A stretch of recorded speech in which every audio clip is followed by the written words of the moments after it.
easier for an entire generation of working class leaders to stick their head up, lead, and run and win because of the hard work each of you did. So thank you. And welcome back to Square Off. That was Deja Foxx giving a concession speech of sorts to supporters after losing the CD7 primary this past week. She claimed to energize Gen Z voters. She raised $1 million on social media, and she ran the campaign largely online. So, did Deja Foxx break the mold for future political campaigns, or is this a one-off? Our politics panel has some thoughts on that. Republican consultant Lorna Romero Ferguson of Elevate Strategies and Democratic elections law attorney Roy Herrera of the law firm Herrera Arellano. Welcome back to Square Off. Thank you. Thank you. Deja Foxx did manage to energize the East Coast political media who thought up to the last minute, some of them, that this was going to be a competitive race. The New York Times brought in Zohran Mamdani, saying the Mamdani effect fizzled in Arizona. What were these guys thinking? Well, they clearly didn't know who was going to be voting in this special election in southern Arizona, because obviously we saw Adelita Grijalva win in a landslide. The question posed about whether this is a new mold or she sort of broke campaigns. I don't think that's the case. But I do think that her use of social media, Deja Foxx's use of social media, is becoming more and more common as a central part of a campaign strategy. So we're definitely going to see more of that going forward. And I think there's a lot of Democratic elected officials that could probably learn something from that to be better on social media. But it's only one tool in the toolbox, and there's some more important tools, like, for example, being rooted in your community and having people know you in your community, like Adelita Grijalva, which is one of the reasons why I think she won by such a large margin. 100%. I mean, you don't win campaigns by getting articles written about you in the New York Times and East Coast elite, media outlets. You have to run a race in your own district. You have to be known in your own district. And so for that to kind of be the focus just goes to show that this was probably more of a campaign to just build name ID for any kind of future endeavors, not necessarily to win in that specific district. So you have to let folks know that she was all about Gen Z, 25, just turned 25, which enabled her to run. That's the cutoff to run for Congress. But in the end, it was the boomers, right? 100%. Go boomers. The boomers who decided this election. So how long do the boomers need to just get out of the way before that kind of candidate can really take off?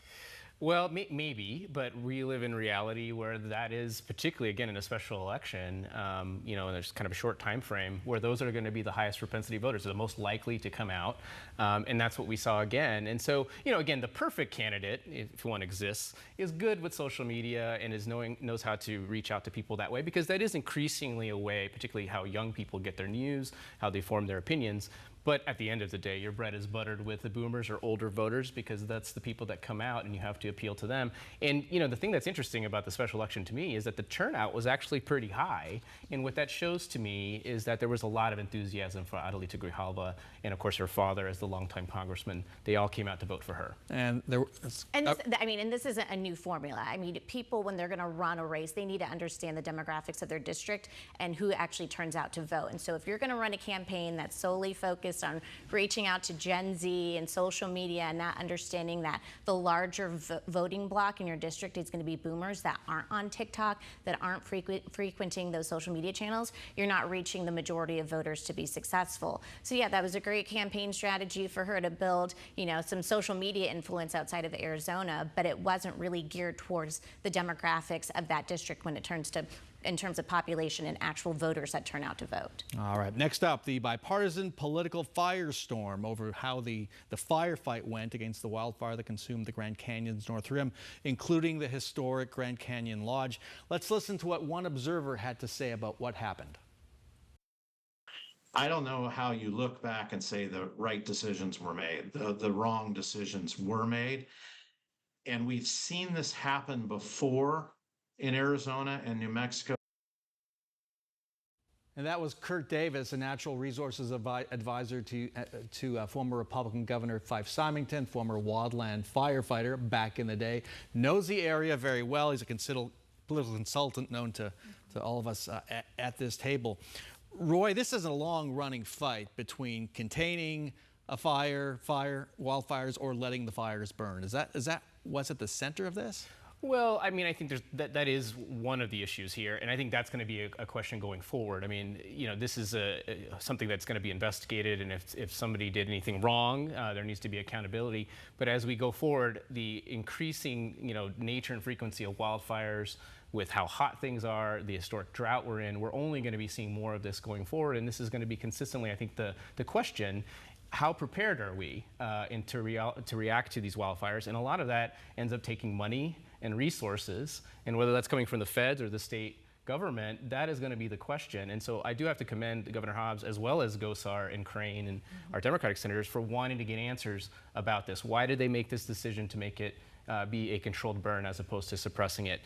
Because, you know, I'm from Arizona. The Grand Canyon Lodge is part of our cultural heritage. Is very important, and seeing it burn down, I think, is pretty outrageous to people. Yeah, definitely. And I'm pleased to see that it's a bipartisan effort to try to get answers to the situation. Because as Roy said, I mean, we've had some very tragic wildfires in Arizona over the past few decades, and we've seen what's happened across the country when it comes to wildfires. And so it's increasingly becoming a concern of, are we resourced well enough to fight these fires? And are we positioning ourselves to address the issue based off of the current circumstances or preparing for a worst case scenario? And I think those are the questions that need to be answered. If this decision to just do a controlled burn was, because the circumstances at the time seemed okay, they were not preparing for a worst case scenario of these buildings being burned and hundreds of people having to be evacuated. And in Arizona, we always need to be prepared for a worst case scenario, unfortunately. Yeah, maybe not understanding the fire weather, very low humidity, high temperatures. High temperatures, extreme drought in Arizona, and then this time of year where we have sudden storms and lightning and wind, and conditions can change quickly, and so to not be prepared for that is unfortunate, and there needs to be answers. And Kurt Davis's point was they're playing Russian roulette, because you do have, as you said, this historic monument there, the Grand Canyon Lodge. You have to do everything you must to protect it.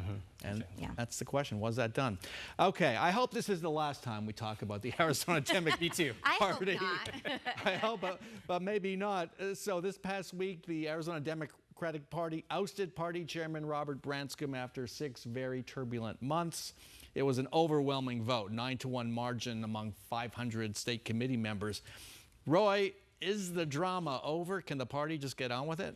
I hope so. I pray that is so, because I am tired of talking about it myself. I mean, I think it is going to be done, and we will move forward. And thankfully, you know, we're still a year and a half away from the election, so you know this has been dealt with, and we will have a new chairperson in the party in September, and hopefully, you know, that will result in that chair doing what they're supposed to do, which is raise money for the party.